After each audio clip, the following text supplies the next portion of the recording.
हमारी संस्कृति, हमारे संस्कार सदा रहे हमारे साथ। भारत के महान ग्रंथों और काव्यों का संपूर्ण संकलन। सब्सक्राइब करें तिलक। कई तरीके की एलईडी लाइट्स आपके घर और ऑफिस के लिए। GR LED lights, make India bright.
मुनि विनती करते, मस्तक चरणों में धरते। सुर नर मुनि विनती करते, मस्तक चरणों में धरते। नमः नमः भवतारिणी जय देवी, श्री हरि की प्रियकारिणी। जय जय महालक्ष्मी माता, जग जननी सिंधु सुजाता, भक्तों की प्रियकारिणी।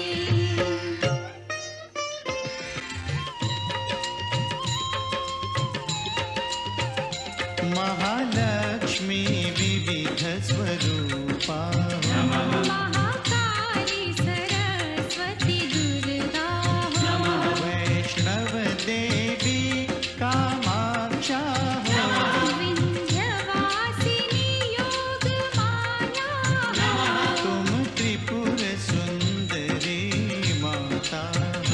तुम क्षीर भवानी शुभदाता।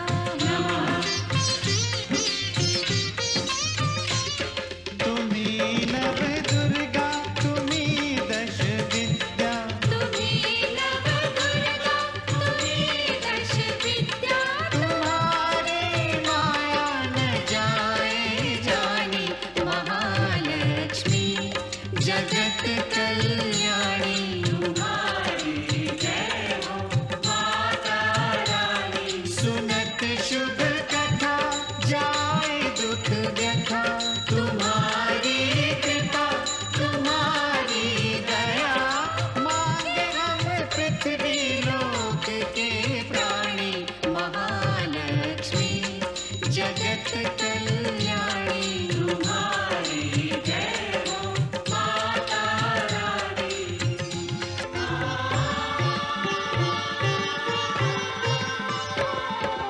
ब्रह्मा विष्णु महेश्वर, ठाड़े कर जोरे।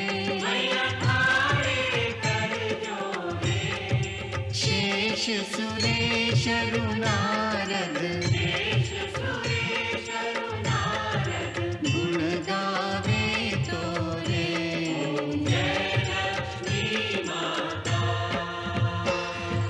महालक्ष्मी माता,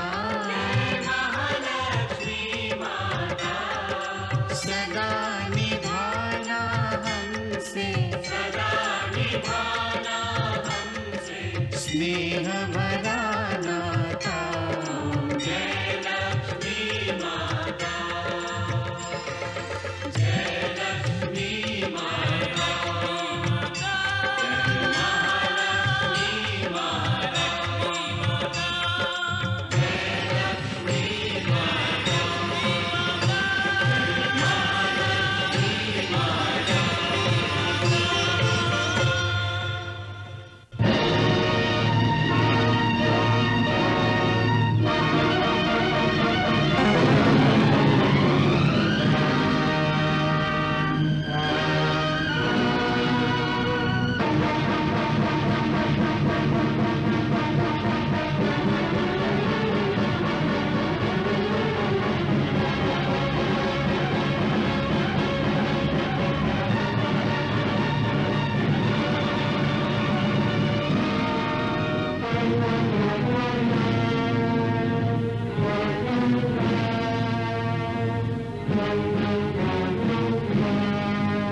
तुम्हारे भाग्य में नहीं है उसे पाने की चेष्टा व्यर्थ है भैरव।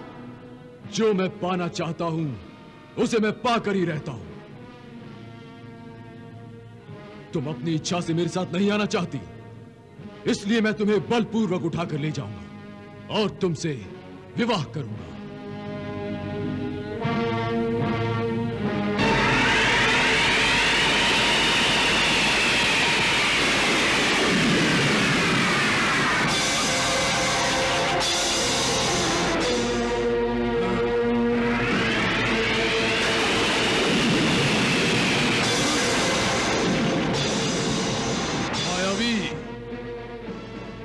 मैं तुम्हें लेकर ही जाऊंगा।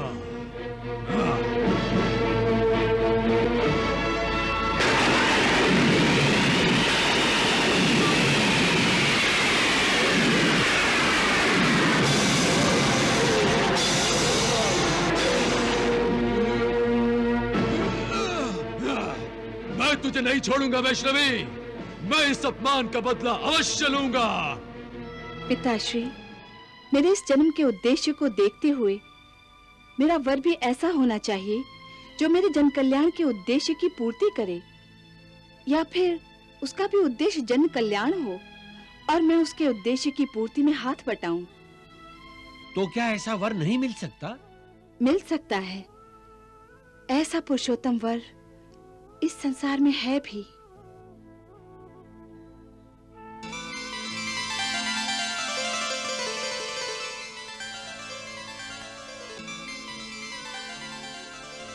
पुत्री वैष्णो, तुम देवी हो, भविष्य में क्या चाहती हो ये तुम ही ठीक ठीक जानती हो।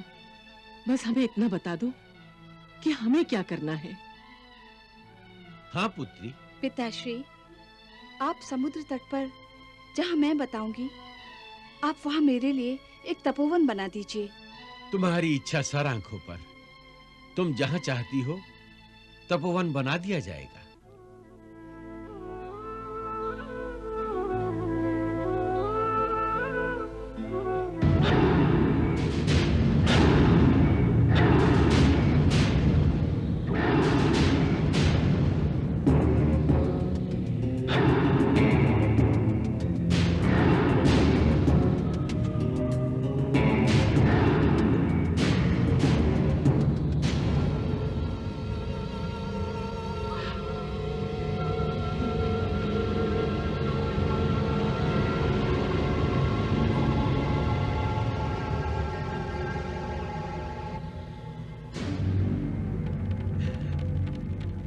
माताश्री, मुझे आशीर्वाद दीजिए, मुझे आशीर्वाद दीजिए कि जिन शत्रुओं ने आपकी मांग का सिंदूर मिटा दिया उन्हें मिटाने में मैं सफल हो जाऊं और अपने पिता की मृत्यु का प्रतिशोध ले सकूं।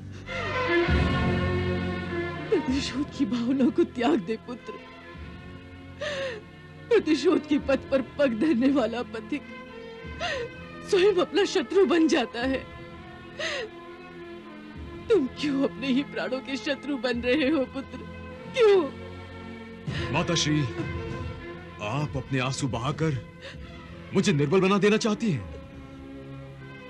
घोर तपस्या के दौरान मैंने जो सिद्धियां प्राप्त की हैं, इन आंसुओं से उन सिद्धियों पर पानी फेर देना चाहती हैं आप। परंतु अब आपके आंसुओं का प्रलय भी मुझे रोक नहीं सकेगा। जानती हूं मैं, जानती हूं पुत्र। अब तुम बड़े जो हो गए हो, परंतु तुम जब छोटे थे और किसी खतरे के आगे बढ़ते थे तो मैं भैरव कहकर तुम्हें पुकार लेती थी और तुम रुक जाते थे। काश काश तुम बड़े ही ना होते तो मैं आज भी तुम्हें केवल अपनी पुकार से रोक लेती पुत्र, रोक लेती। माताश्री, मैं समय के धनुष से छूटा हुआ वो बाण हूं जिसे अब कोई नहीं रोक सकता। गुरुदेव ने मुझे आज्ञा दी है और आप मुझे आशीर्वाद दीजिए। भैरव, तुम्हारे पीछे मैं अकेली कैसे रह पाऊंगी पुत्र? कैसे रह पाऊंगी? माताश्री, आप अकेली नहीं रहेंगी। आपकी सेवा के लिए मैं वैष्णव को आपकी बहू बनाकर लाने जा रहा हूं। इसलिए आप रोकर नहीं, हंसकर मुझे आशीर्वाद दीजिए।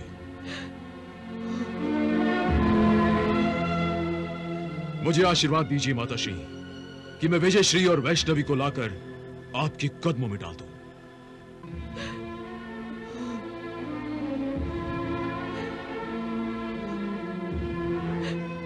प्रणाम माताश्री।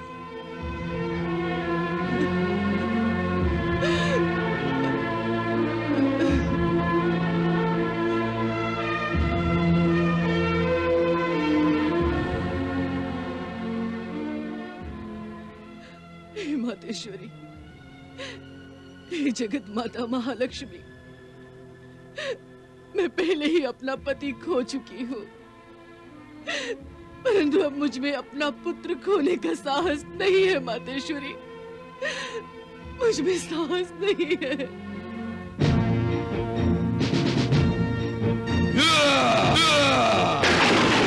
असुरराज की जय! असुरराज की जय!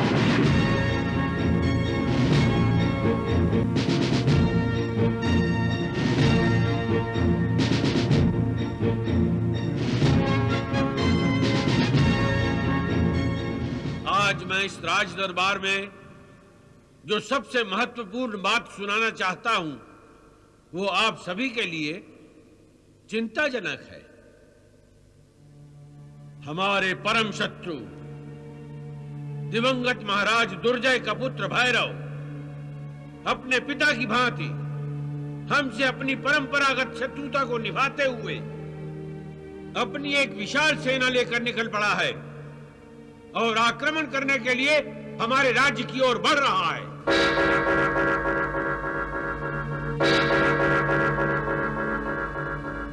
महाराज, यह सच है कि राज्य की सुरक्षा की दृष्टि से आक्रमण का समाचार चिंताजनक है, परंतु जब तक हम आपकी छत्र छाया में हैं, हमें बड़े से बड़े शत्रु और विशाल से विशाल सेना से भी डर नहीं लगता। हम सभी अपने आप को आपके नेतृत्व में सुरक्षित समझते हैं। परंतु आज से मैं राजकार्य के हर दायित्व से अपने आप को मुक्त करने जा रहा हूं। मैं ये राज सिंहासन छोड़ रहा हूं। ये क्या कह रहे हैं महाराज? असुरों के आक्रमण से जो संकट उत्पन्न होने वाला है, उस संकट में हमें आपके मार्गदर्शन की अधिक आवश्यकता है। और आप हैं कि सिंहासन छोड़ने की बात कर रहे हैं? परंतु मैंने जो निर्णय लिया है वो अटल है। क्षमा करें महाराज, असुरराज भैरव के आक्रमण के समय आप यदि राज सुरक्षा के दायित्व से मुंह मोड़ेंगे तो शत्रु यही समझेंगे कि भैरव के भय से आपने शत्रु सेना का सामना करने से पहले ही पीठ दिखा दी है, मृत्यु के भय से मुंह छुपा लिया।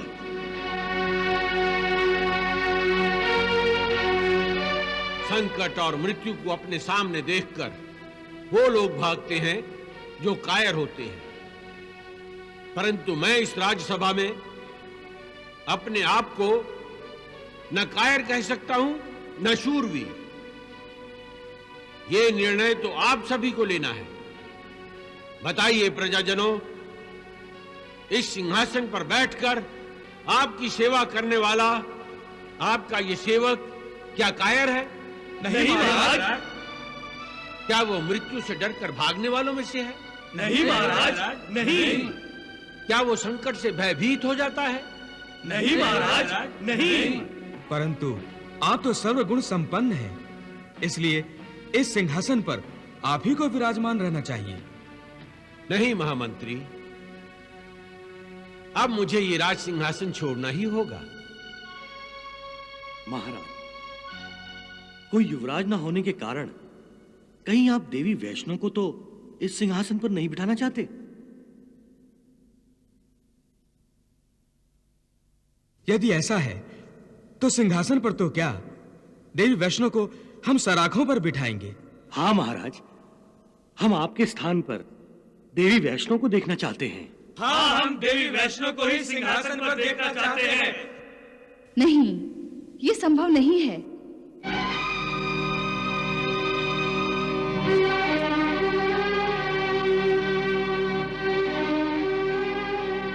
मैं राज सिंहासन नहीं संभाल सकती।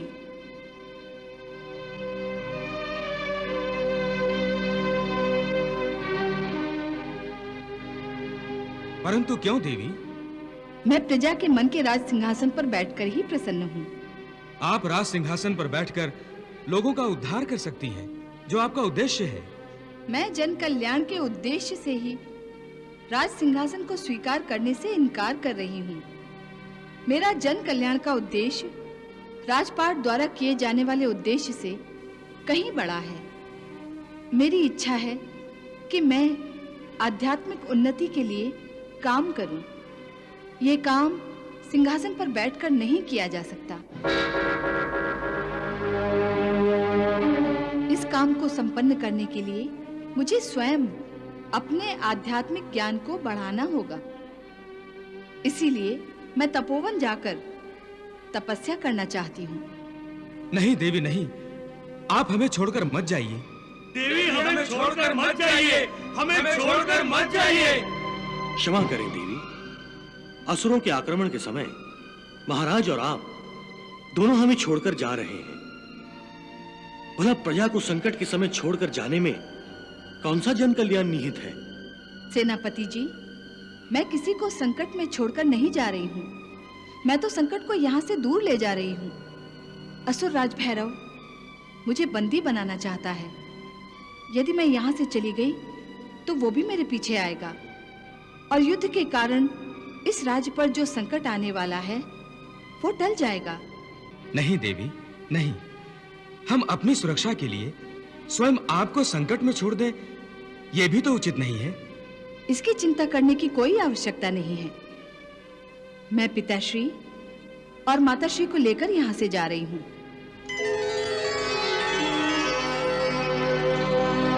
और भैरव नामी संकट का निवारण करके ही तपोवन जाऊंगी। मेरे पीछे भैरव आपका कुछ नहीं बिगाड़ सकेगा। फिर भी एक समस्या शेष रह जाएगी। महाराज के साथ आपके चले जाने के बाद यह सिंहासन रिक्त रह जाएगा। सिंहासन रिक्त नहीं रहेगा। देवी वैष्णो, मेरा उत्तराधिकारी चुनने में अब आपको ही सहायता करनी होगी। आपकी बात को सभी उचित मानते हैं और मन से स्वीकार करते हैं। बताइए देवी, कौन सा व्यक्ति इस सिंहासन के लिए उपयुक्त होगा?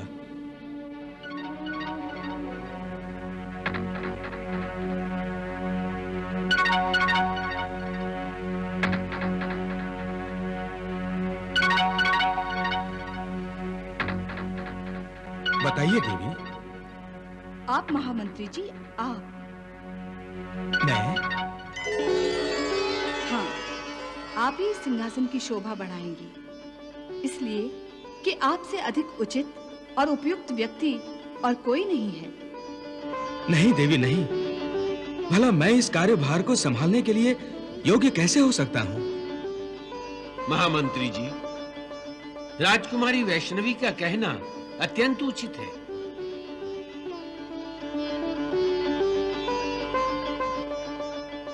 देवी प्रसाद जी, आइए और इस राज सिंहासन की शोभा बढ़ाइए।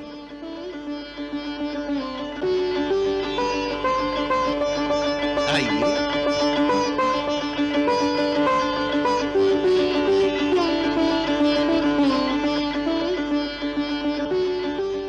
प्रणाम।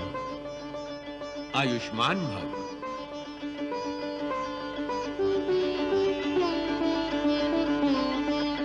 आज मैं इस भरे दरबार में इस राज का दायित्व महामंत्री देवी प्रसाद जी को सौंपता हूं। महाराज देवी प्रसाद की जय। महाराज देवी प्रसाद की जय। अब वैष्णवी और इनकी माताश्री को और मुझे जाने की आज्ञा दीजिए। महाराज, काश आप हमें छोड़कर नहीं जाते। नहीं देवी प्रसाद जी, हमें जाना ही होगा।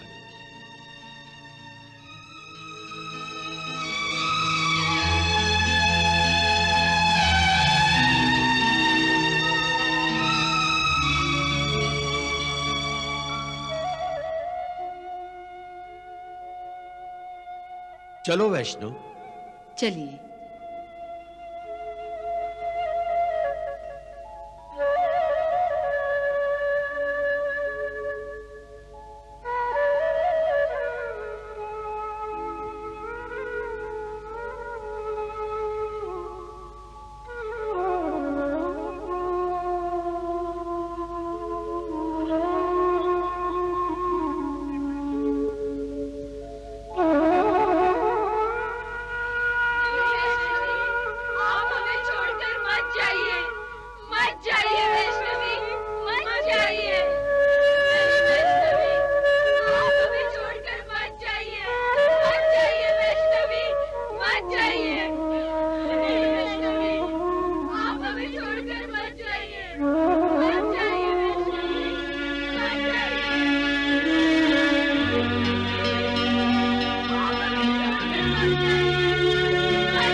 वैष्णव माँ के संग बैरागन के संग